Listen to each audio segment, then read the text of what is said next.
Yay!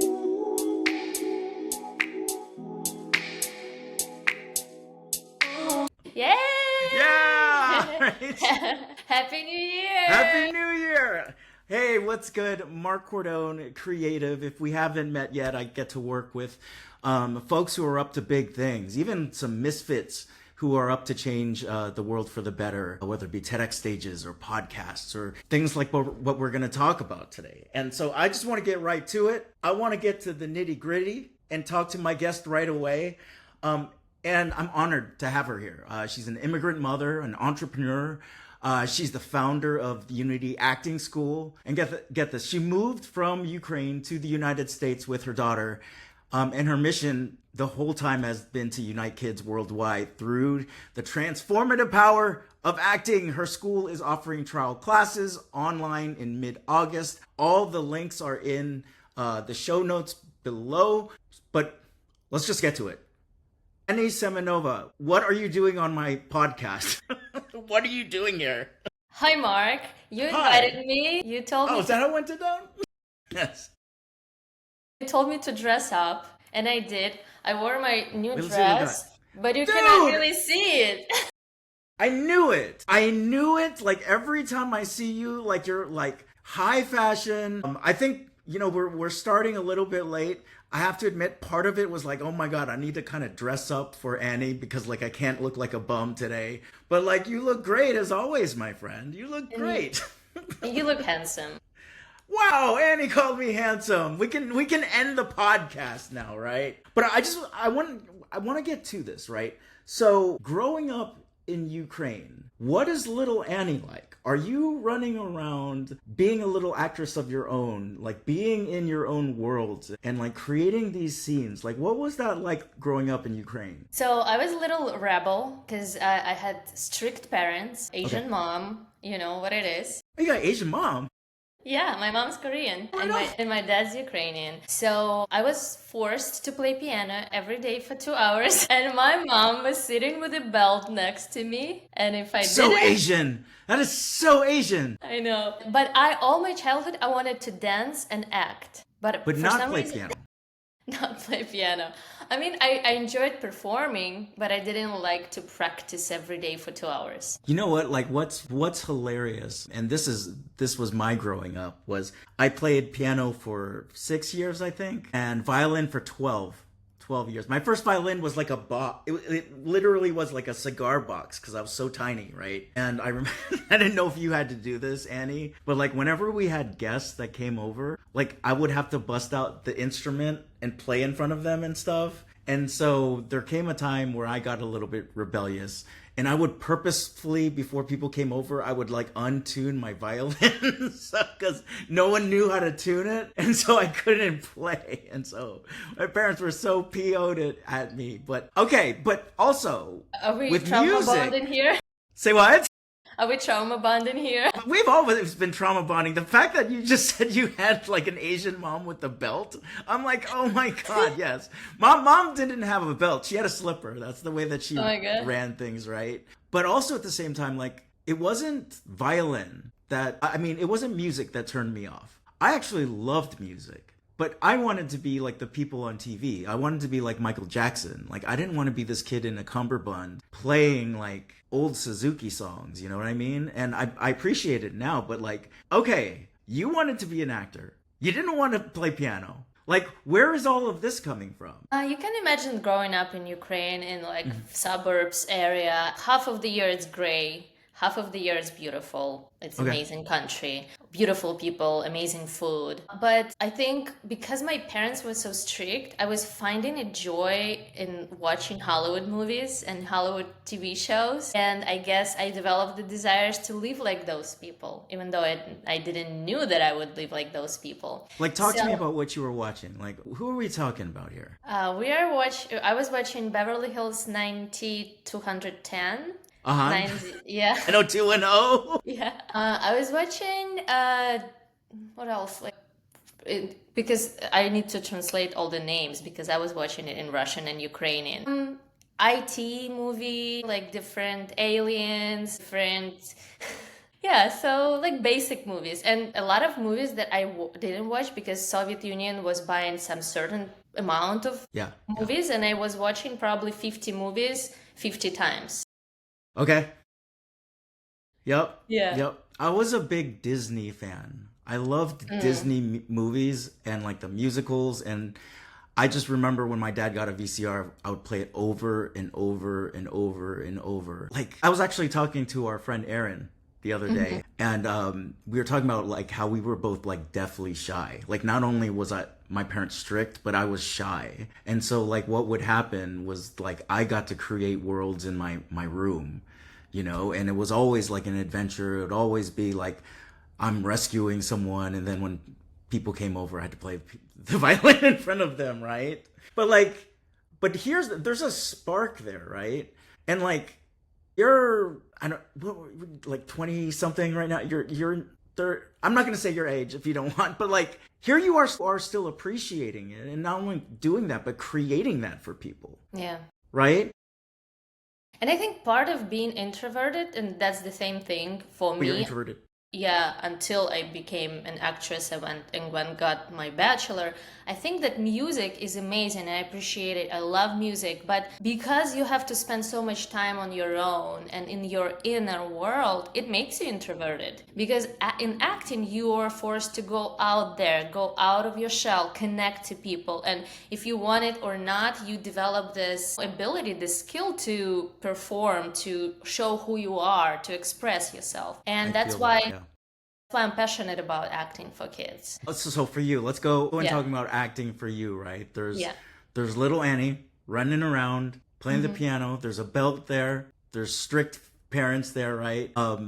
And by the way, in terms of the way that I view Ukraine right now, I obviously have a very skewed view based on the past 3 years. Like, was it like a bustling suburb? Was it, as a kid? It's just same looking buildings, Got it. very gray half of the year, Got it. muddy, always. Like my shoes were always muddy, and I would come Okay. into music school and always like hiding my feet under the chair because I was embarrassed. I love it. I love it. I love it. Okay, so talk to me about when you went from wanting to be an actor or actress to like starting to pursue that now. Because I did get to, like in high school, that's when I started doing plays and stuff like that. And I was part terrified, but then I was also part like free. Like I never had felt the freedom like that being on stage where I didn't have to be myself. I could be something else. But like, what is your story with that? Was it you're going to music class, or like you go and ask your parents if you can take an acting class, or there's a play at school? Like, how did this start? I always wanted to do it, but my parents didn't have money for Okay. that. Yeah. And after school, because I was rebellious, that they didn't take me into 10th grade. And in Ukraine, you can go to college after ninth grade. So I went to musical college. That was the only thing that my mom was agreeing to.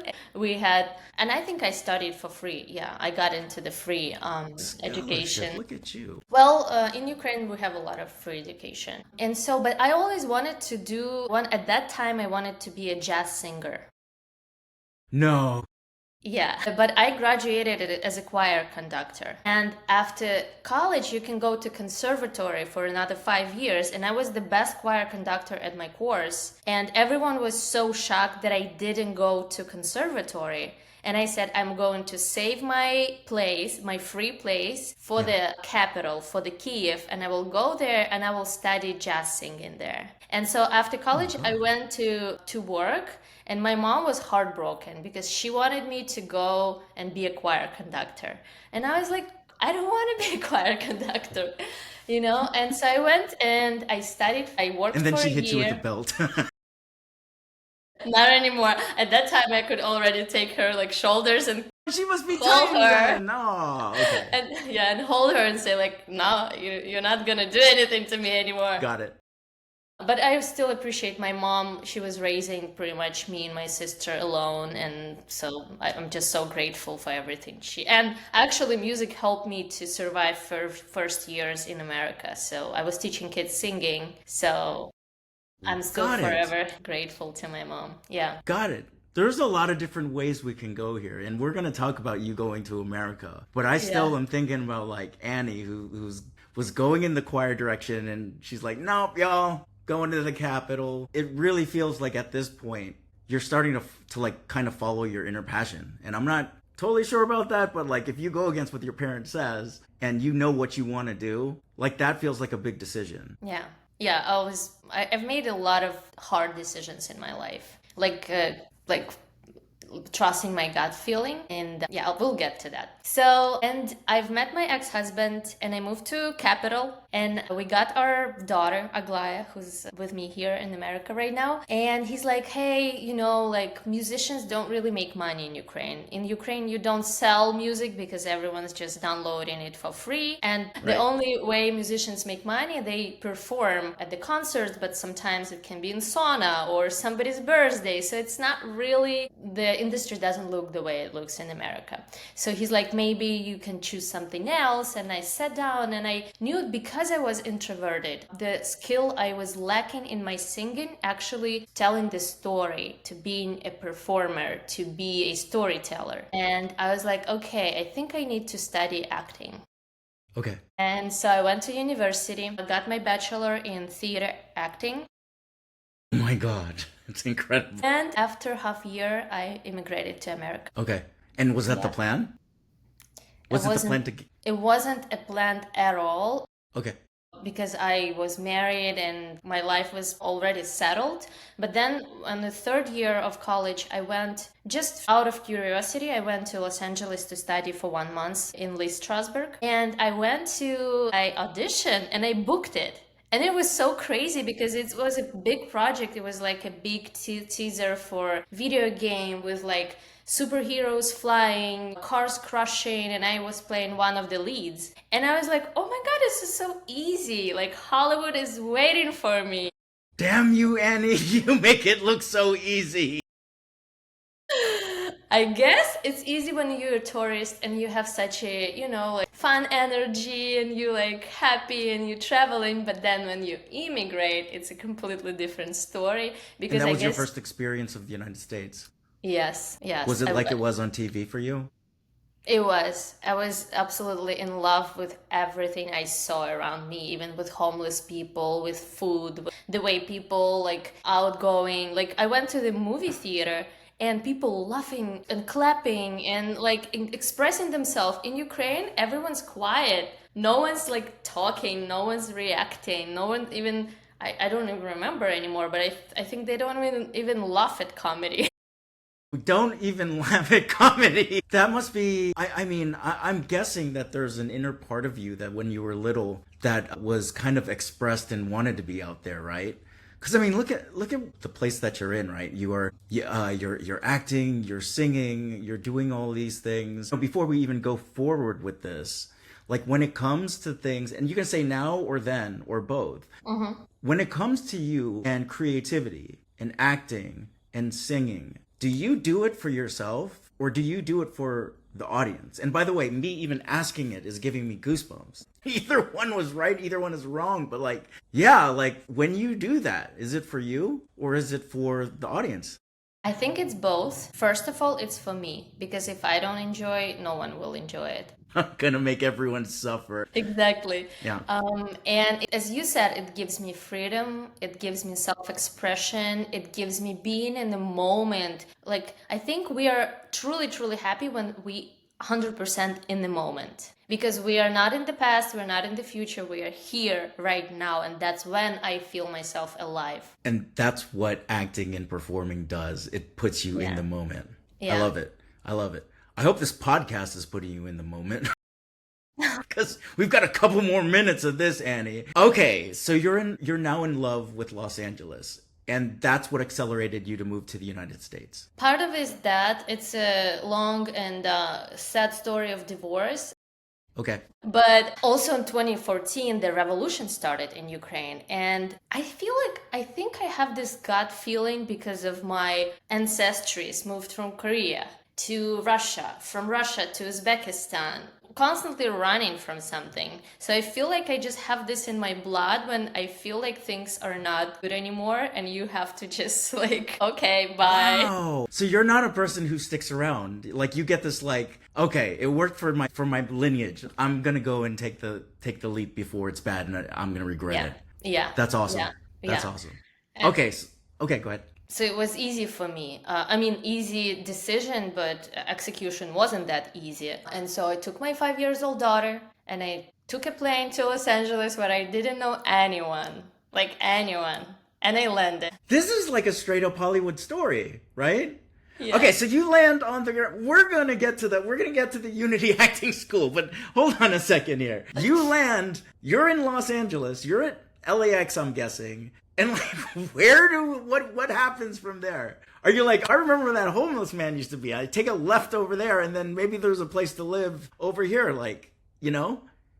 Well, And I don't know if you had like a mound of cash with you too. I'm not, you know. well, I had $50,000 because I sold my car. Okay. That's what I had.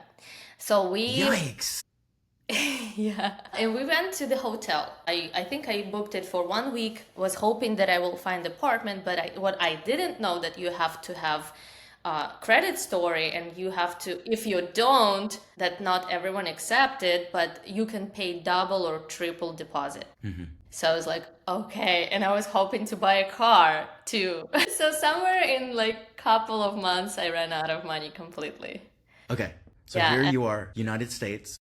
Yeah, It's you and your daughter, Aglia, right? but mhm. Aglia, running out of money. You're still smiling right now. You're still here. So what happens there? Like what? And I don't know how to work because all I can is play in theater or sing or choir conducting. That's all the skills I have. I don't know how to be a manager or someone's assistant. So I took a well, I had to move from the apartment that I rented to my new friends. Okay. Not even a room, it was a living room with my Okay. daughter. And I was sitting there and like, what am I doing here? I'm crying and I Thank don't God. Okay. I was hoping there would be this point where you're just like, oh shit, what just happened? Manny, edit that out. There are parents and kids listening to this. But like, okay, so there is this part where you're like having this moment where you're just like, a oh my God. realization. Yeah.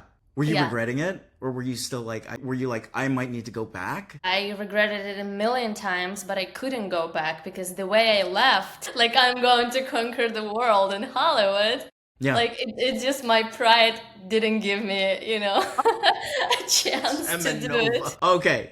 Okay. And where do we go from here? Where do we go from this moment of being in the couch? And by the way, are your new friends there like soothing you or giving you sympathy? Or are you just kind of sitting there? And... No, she was amazing. She was great, and we were still friends. And What's her name? Yeah, Masha. Masha. Okay. Yeah. So I took a paper and like with the articles about what they offer, like what jobs, and because Yeah. The listings. Remember? You went, look at the listings. and I never wanted to go 9 to 5 job because I knew that I cannot do it, and also I wanted to be in my daughter's life and being able to take her to dance class or acting or singing because this is what my mom taught me. So Like even then.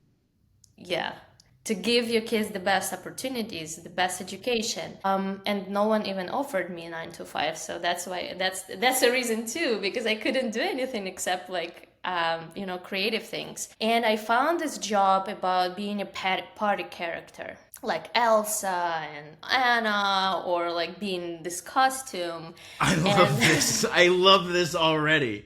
I love this already. I have so many great stories about it because I worked 50 miles away from Los Angeles, somewhere in Latina community, like having great time with kids. I worked in Compton. I worked everywhere.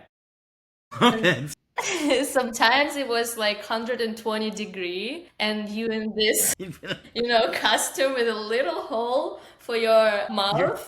And you're like, I'm gonna die right now. So you're heating up. I'm sure, like, so I've had friends who've done similar things, and they're like, the things that kids do to you, like they'll punch you or they'll Yeah. grab your butt and stuff like that. All of it, all of it. One time I was a minion and my the costume was falling, so it's every time like I was a minion and I was naked and moms were laughing and kids like were laughing too, and I couldn't like get it back because I don't have my like fingers. It was This is so funny. fantastic. This is fantastic, Annie. Like, I love all of this. And I wish cell phones were out and they were recording you trying to be a minion, right?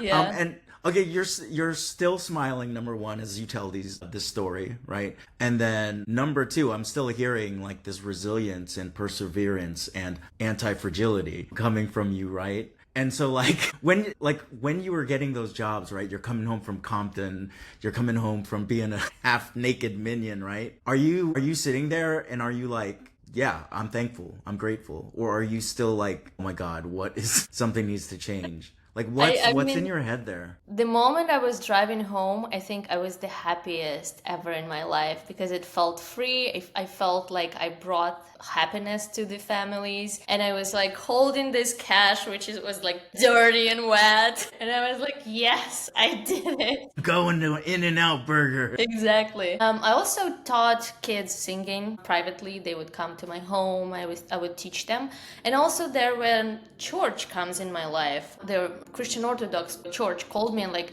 come and teach singing in our Sunday school. I'm like, no, I came to America. I'm fed up with religion in Ukraine. It puts a lot of guilt on me. I don't want to do it anymore. They're like, This is a whole other conversation. I love this. Annie is talking about guilt and religion. I love it. I absolutely love it. and they're like, please come and see our church. It's amazing. And I came there, and it appeared to be a church where Rachmaninoff used to go.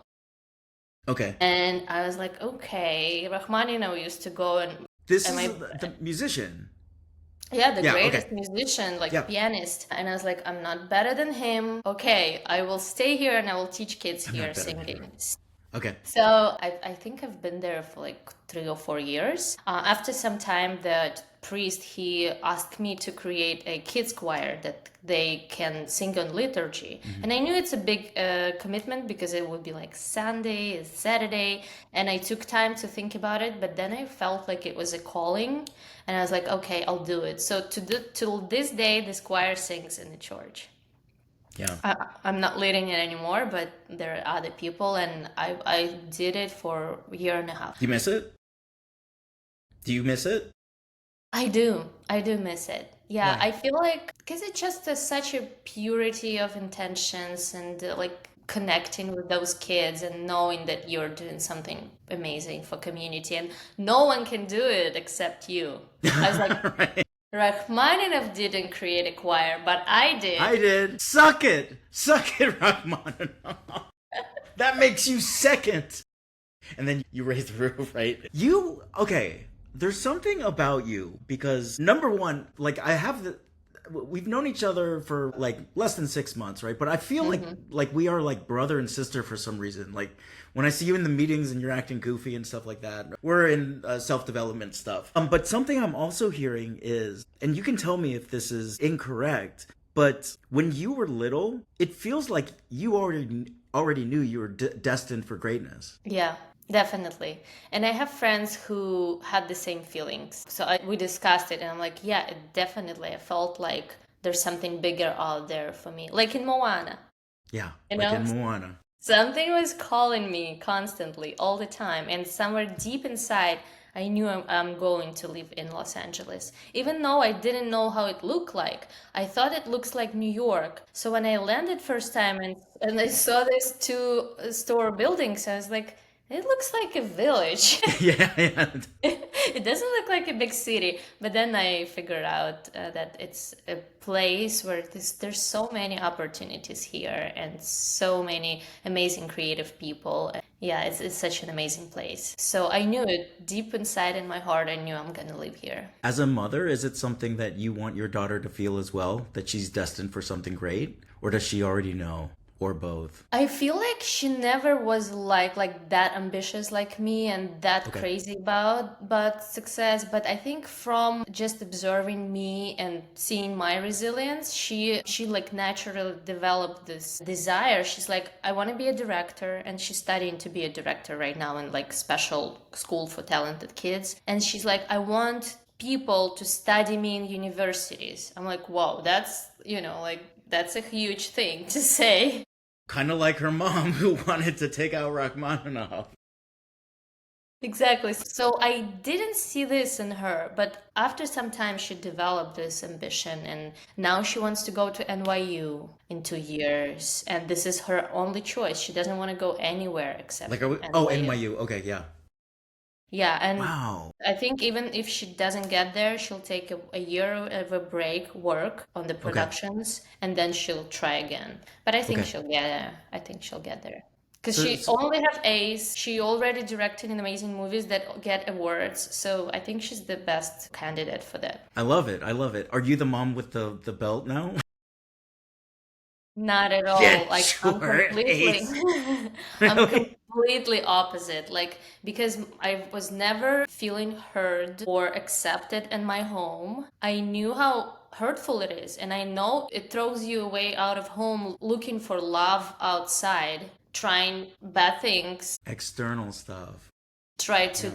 belong somewhere because you don't feel like you want to spend time at home. So my goal was always to create for her an environment at home where she feels accepted, loved, that she can tell anything to me. And she knows that even if she does something bad and she'll come to me and say, I wouldn't be mad. I will try to understand her. So that's my Wow. number one value. Wow. Are your parents still with us on the planet to see what you and her are up to? My mom passed away in That's right. 2012 of breast cancer, and my dad actually came here 3 years ago when the war started, and he lives with me. And Right probably on. if not landmark, we would kill each other. But we actually, So yes, landmark is where you and I know each other's right? personal development, professional development, and this is not Yeah, a plug for yeah, landmark. It doesn't sponsor this podcast yet. absolutely.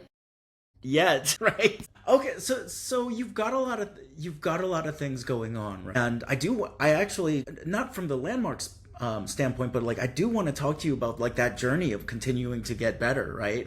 And I see you doing that in landmark. And also, before you came to landmark, did you already have the idea of Unity School for kids? I don't think so. Well, 1 year after immigration, I launched a actual offline acting school.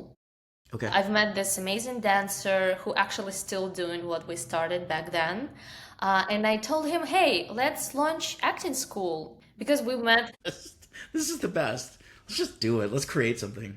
Yeah. And he's like, but we don't have money. And I say, well, let's go to the church and we'll ask them to give us a place for free and we'll start teaching there. And that's what we did because the You are. church. And then after, and it was an area, it's not very like kids friendly area. So in half a year, I say, hey, we should launch our school in West Hollywood. He's like, yeah, but we don't have money. And I say, okay, let's rent a dance class for like few hours. We'll invite parents there. They will sign up and we can pay rent for that money. And that's what we did. You are a hustler. That's awesome. And how did you get the parents to come to these classes?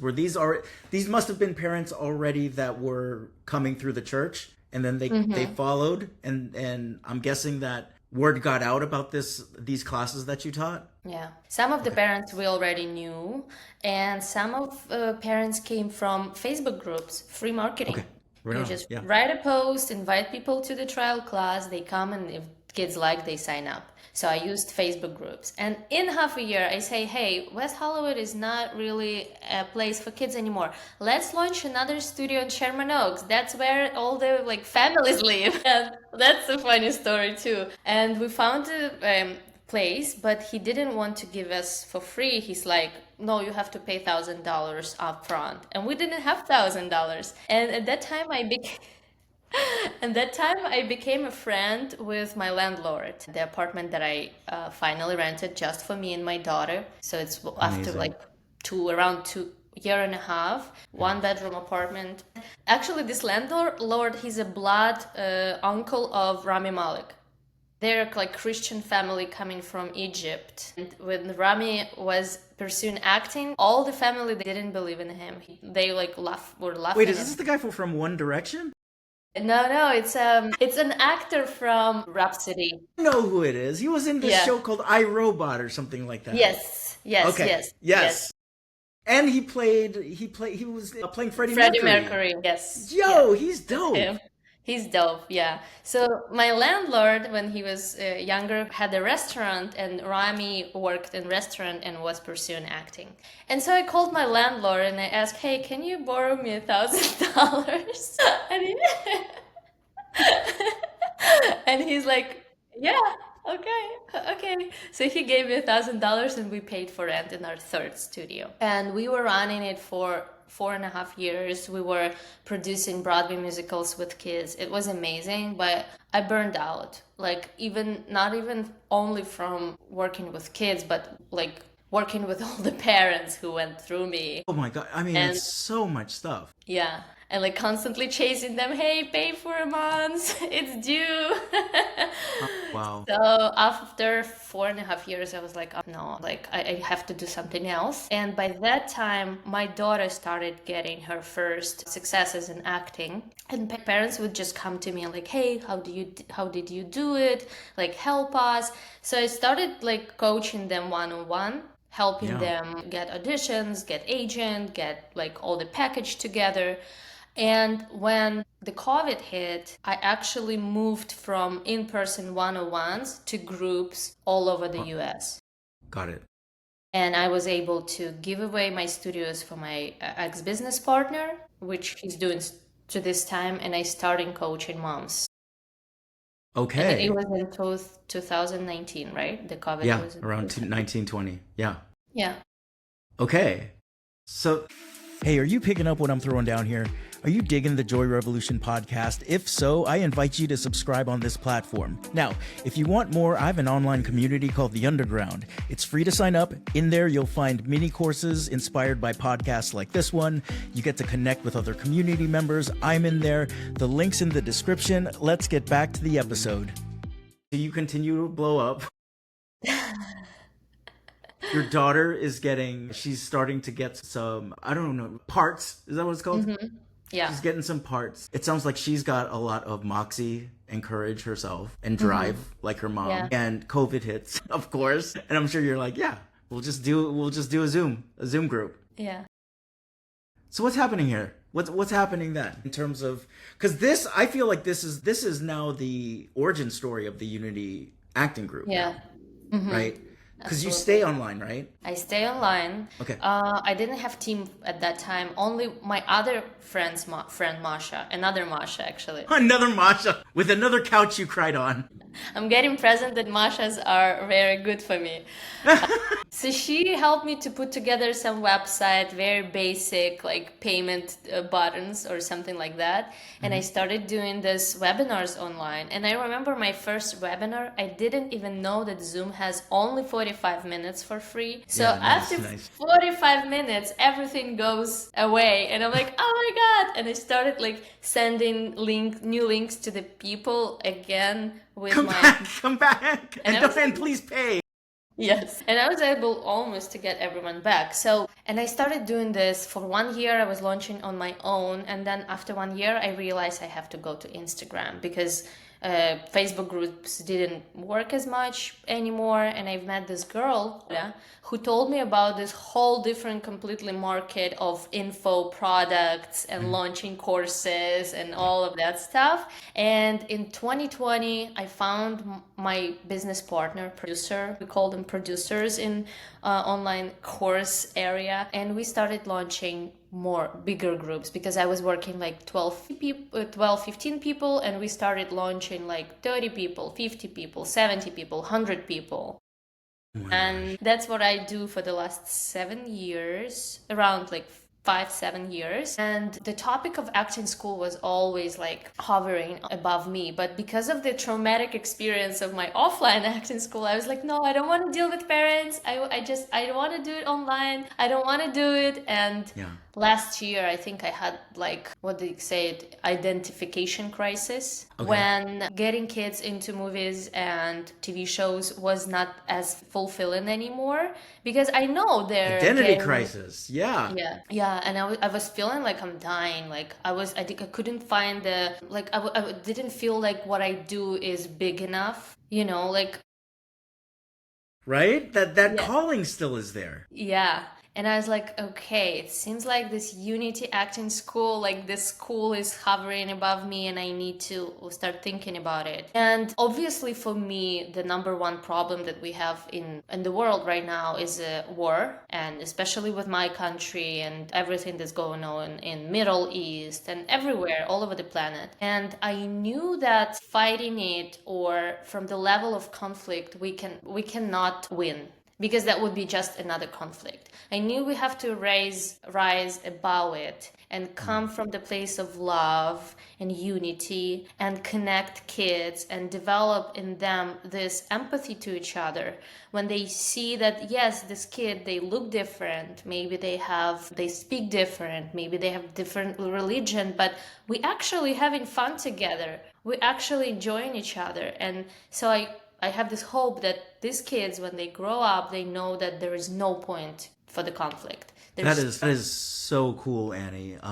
Like I'm literally listening to something that almost was like, it's a very successful kids acting program that you had, and it turning into something much bigger than that, and you're right. Like, if you go and break bread, eat dinners together, if you rehearse with other people, and have to put out a show or work together on a piece, like those things that you think made you never want to meet another person, my guess is that they go away. And I don't know if you knew this. I was in, or still kind of am, but like I was in social justice and multiculturalism. And like whenever folks would be like, well, what's the solution? Number one, I'm like, it's a big solution. But number two is like, are you sitting at places, like sitting down and having lunch or meals with people who you don't know? Are you going to places where like it might be like uncomfortable at first, but in that uncomfortability or in that teamwork, something happens,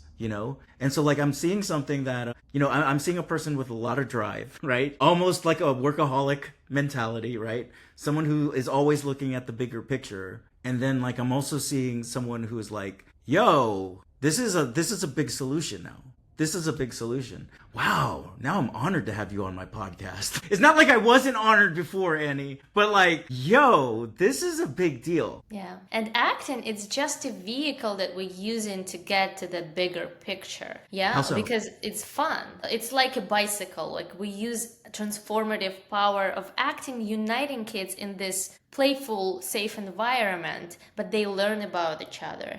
And we also implement different like thought-provoking questions into like develop their leadership and their self-awareness and their soft skills. So it's not just about acting. They cannot be actors in the future, but the skills that they will develop here today will help them in any profession they choose. And I'm super inspired by the work of Mahatma Gandhi and Martin Luther King. I have books there, like this quiet power to conquer the conflict in the world, pretty much. No, injustice. Yeah. what you're doing is very much like MLK Gandhi, like we're going to take things down. We're going to have a revolution but not in one that's around hate.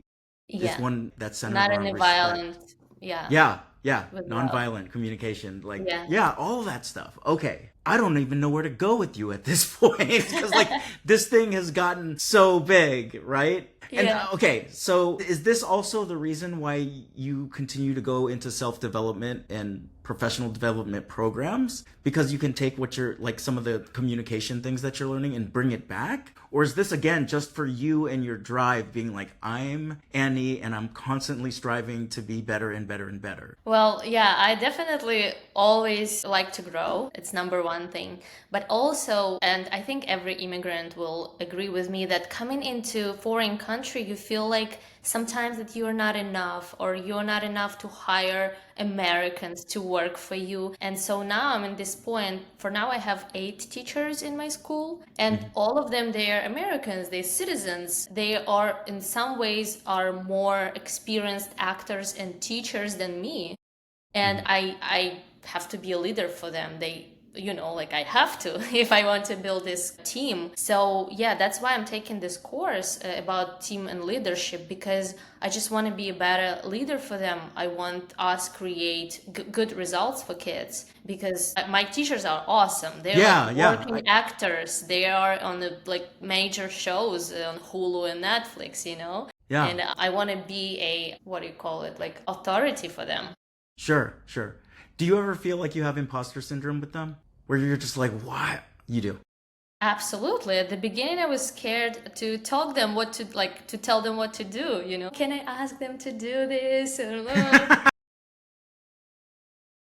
now I'm getting used to being a leader, and I'm just like talking straight what I need. Was there a moment where you could remember where you were like, okay, screw this. I'm going to go real Annie director right now and be like, this is what's going on, guys. And I'm going to need you to do this. I think it happened gradually, and like building the background of relatedness with them as well, and also like providing them work, right? It's also amazing. They can teach from whenever they are. For example, one of our teachers, he's in Sri Lanka right now doing a movie with the actor from Schindler List. They filming something together, and he's able to teach our kids from there. I know from a lot of parents, they like, ooh, we don't like online, but you should think about what opportunities online gives you, because your kids is not studying with someone who's not successful and just doing this for money, but with someone who's in, together with the Oscar won actor, and like they can give your kids this mentality of success, this mindset of success. Oh, that's awesome. Yeah, so there's what you can provide is accessibility. It's like, yo, Absolutely. we don't have the studio or whatever right now, but guess what? You're going to get to talk to dude over in Sri Lanka who's working with the actor from Schindler's List. That's wild. And your kids get to study with kids from all over the world, learning about their mentality. So in the future, they can do business with these kids, because they know how this part of the world think. They know how this part of the world think, and I have communication with them. And I want to keep going with that when it comes to like as a result of working with your business, what are like those, they know how to navigate the world, right? There's probably some great communication skills, right? Also being able to think more be open-minded. I could see that happen. I could see creativity being one of the skills too. Like, what are some of these skills that you're like, yo, if you come to this school, this, and this happen? Well, they develop basic acting skills, which is focus and listening, which is huge, because people don't know how to listen to each other, and they don't hear each other when they talk. They know how to work in team, because it's a common project, right? Acting is like communal experience. They know how to express themselves, and they're not afraid of expressing themselves.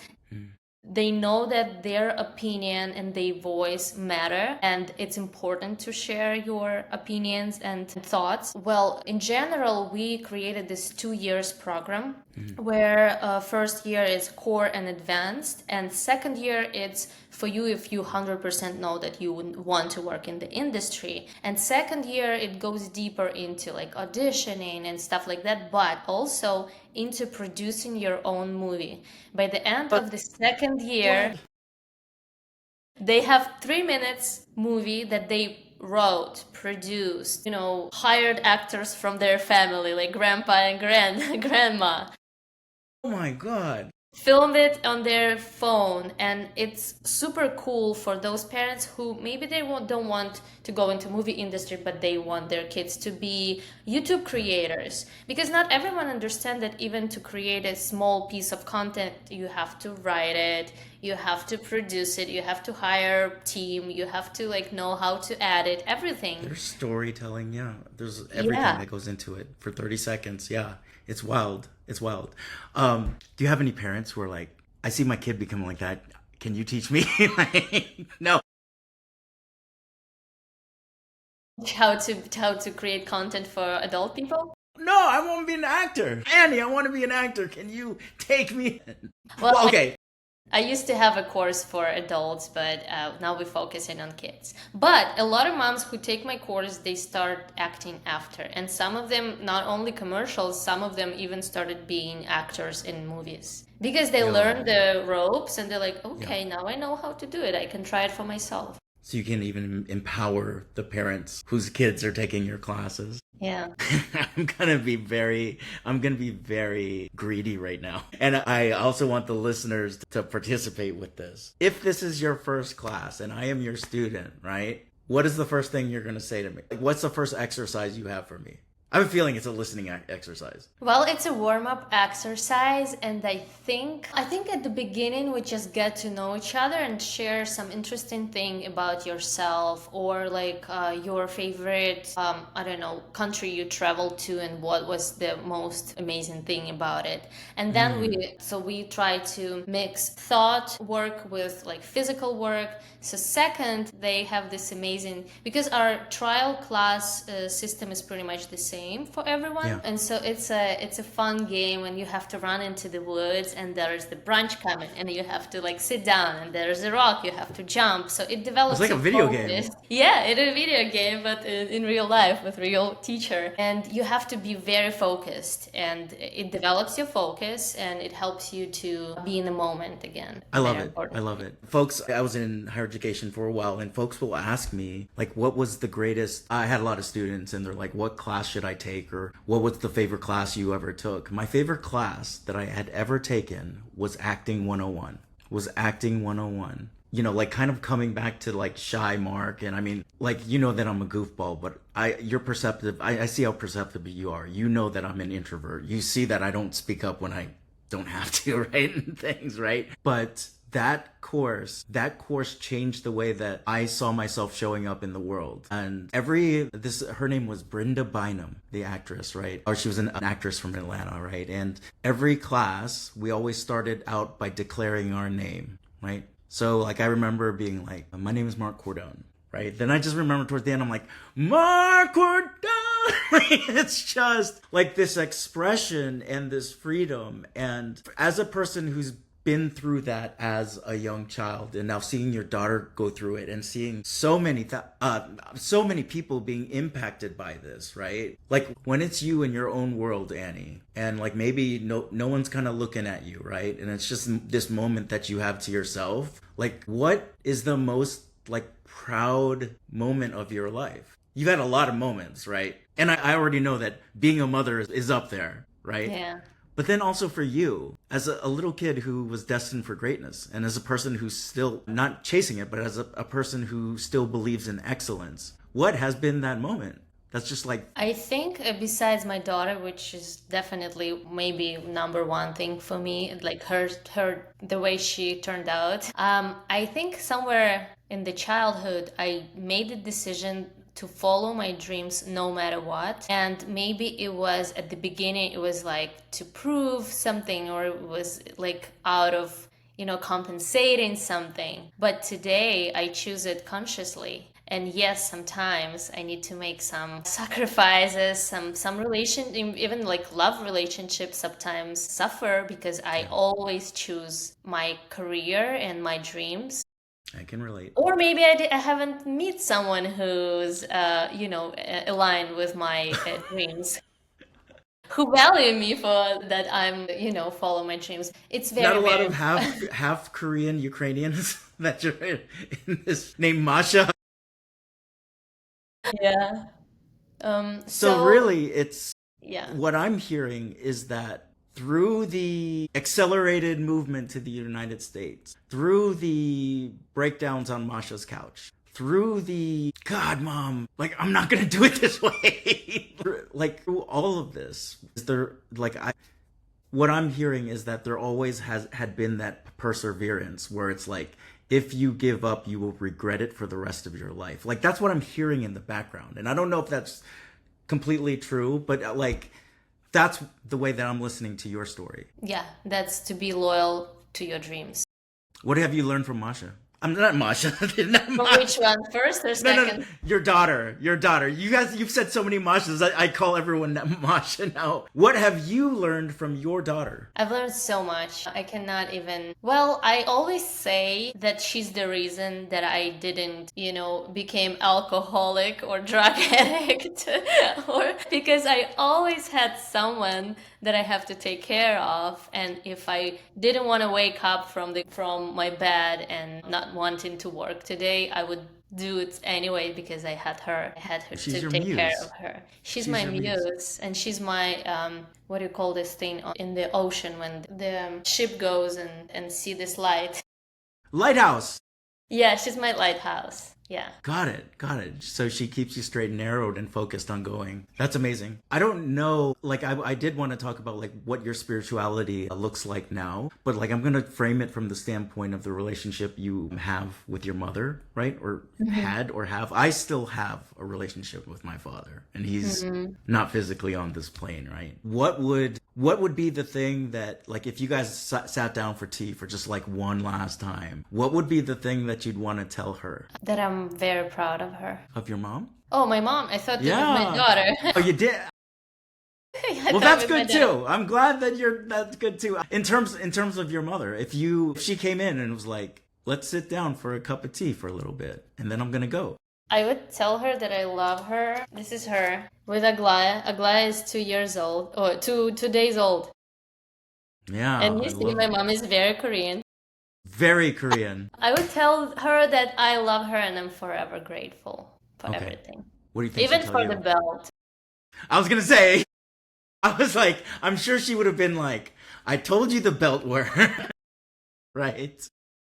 I think she'll tell me that she's proud of me because when she was sick, she was saying, I have to stand up and like I have to go with you to America because I need to help you to take care of Aglaya. I remember that, and it was her motivation, but unfortunately it didn't happen. But I knew that she was always believing in me and she was always supporting my crazy dreams. Okay. So, producer Manny is asking me something right now, but before we go to that, Manny, I really quickly, because in the show notes, I want to send them to your site like right now, but it's not in my notes, the website, to like look into like Instagram and your website for the school. Like let's do that because we still got a little bit more to go. But let's do that right now. Like what's the website? So for your podcast, we will create the form that they can like sign previously for the trial classes because we don't have a website yet. It was like a lot from word of the mouth and my So punk previous rock. client. So punk rock. We have around 120 students right now, and So cool. yeah, but we will create something specifically for you that people can leave their information there, and probably I would be the one who will contact them because Okay. we have a sales team who speak Russian, but we don't have a sales team who speak English yet. So, Okay. and a lot of people I was contacting by myself, so they can ask any questions about program and everything. Okay. And I do follow you on Instagram. What's the Instagram handle? So it's Annie.Semenova, ANNIE.Semenova. That's my Instagram. It's good stuff. It's good stuff. And the stuff you put up with your sister, I'm sorry, your daughter. Your daughter, you look like sisters. With your daughter is just incredible stuff. Now, sometimes Manny interrupts the show, right? And he will often want to interact with the guests. And he's asking to play a game with you. Okay. You're up for that? Are you up for games? Are you for- up for games in the world, according to man? Okay, I do have to tell you, Annie, this is a very difficult game. I haven't seen very many people pass. Aaron did not do well in this game. Wow. So any And he's a very smart guy. right? So any statistical thing that you've had, you might have to throw out the door. You might be crying on Masha's couch after this, but you said you're ready to play, so let's play, right? And if I lose, you just pat it out from the... Exactly. We'll get one of your many producers to cut it out. It'll be a project, like cut out all the Manny parts for your students, right? So when it comes to joy, because that's one of the big things that I really have patterned my life out of. Like, if it's not bringing me joy, what am I doing this for, right? And so Manny wants to know how you embody joy. And he's going to do it like this. He's going to ask me to ask you a question, and then all you have to do is finish the sentence with one word or finish the sentence with like a long speech or diatribe. But all you have to do is just finish what he asks, right? So, okay, first question is this. So joy tastes like orange. Orange? He's got a picnic basket.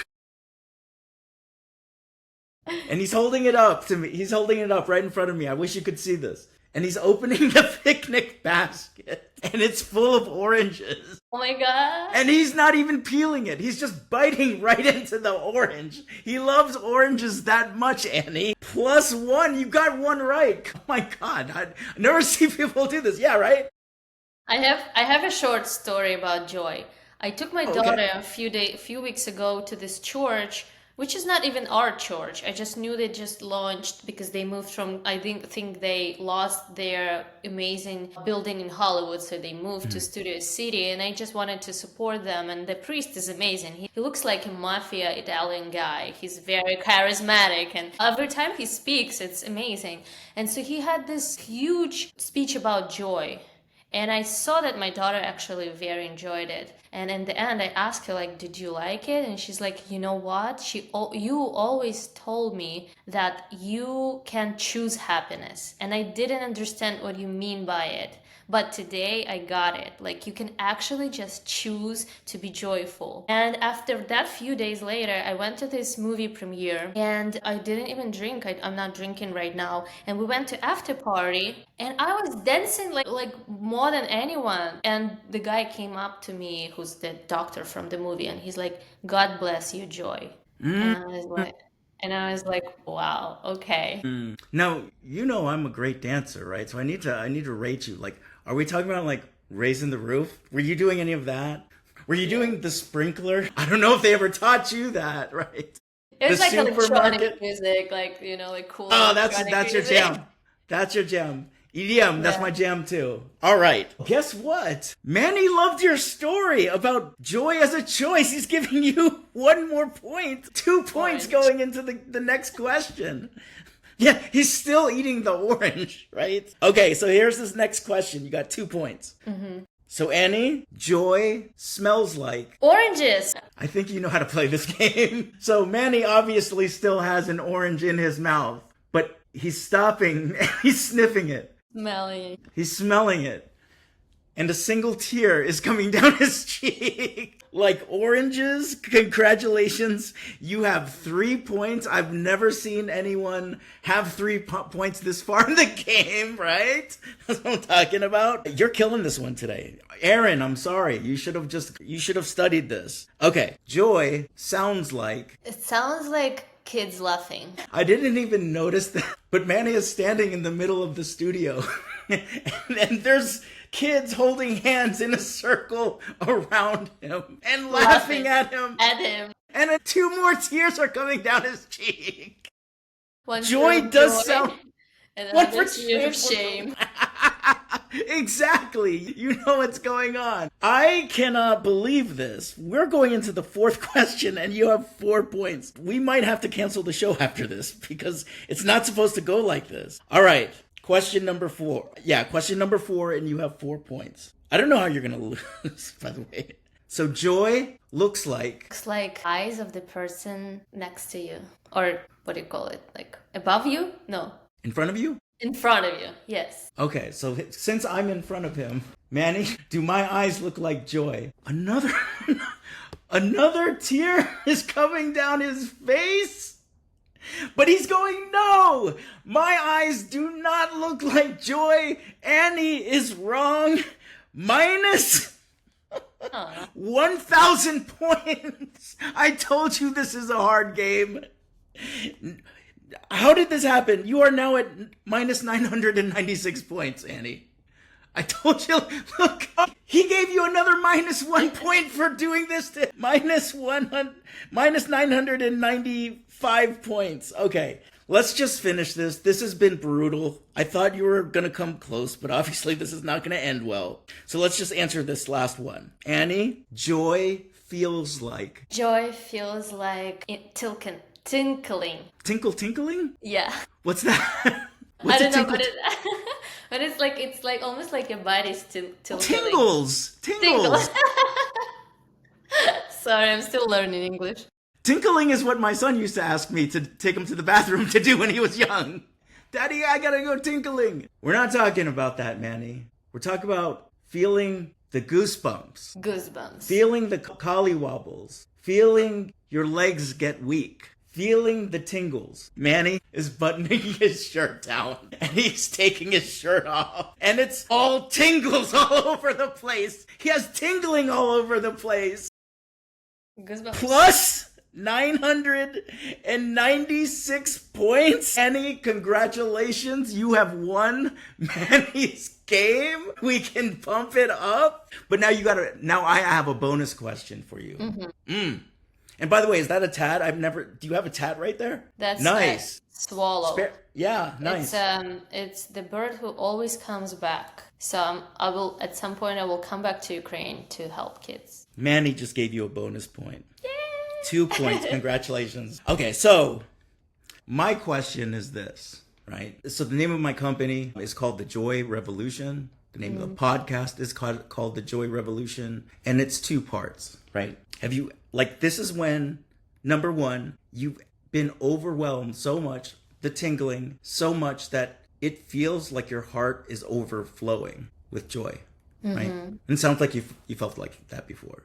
The second thing that joy is in a joy revolution is that it can be used as a leadership tool to change the world, to change history. Yeah. Some people call this their ikigai. That's a Japanese term, right? Other people will call it a game in the world. I call it a joy revolution, right? The inside and the outside. So Annie, my new bestie, what is your definition of your joy revolution? I just want kids in the world never cry because of the things that are outside of and out of their control. Wow, got it. I got it. I have loved talking to you for this hour. I've had a blast with you. I knew it was going to be a blast. You are an incredible person, Annie, and I hope that you come back to the show anytime. Bring your daughter. I hope that at some point we'll meet in person because I feel like we're from the same family or tribe and stuff like that. So I think we might be able to do that in August. You never know, right? All the links to the forms, Instagram, it's all here below in the show notes. And so on behalf of Annie and myself, for your sake, for my sake, for our sake, for goodness sake, start your revolution. Start it in love, in light, in shadows, and in joy, baby. Pump it up. Pump it. Pump it up. It was joy. It was amazing. Thank you so much. I love you. All right, this wraps up another episode of the Joy Revolution podcast. Thank you so much for listening. And since you made it this far, go ahead and hit subscribe. Now, if you want to hear more podcasts, or if you're ready to engage with a community who will support and challenge you, if you're ready to start your own Joy Revolution, head on over to my online community, The Underground. The link is in the description. It's free to sign up. I've got a bunch of resources in there, including my own Joy Revolution course. So until next time, I'm Mark Cordone Creative. Dig deep, and I'll see you in the underground.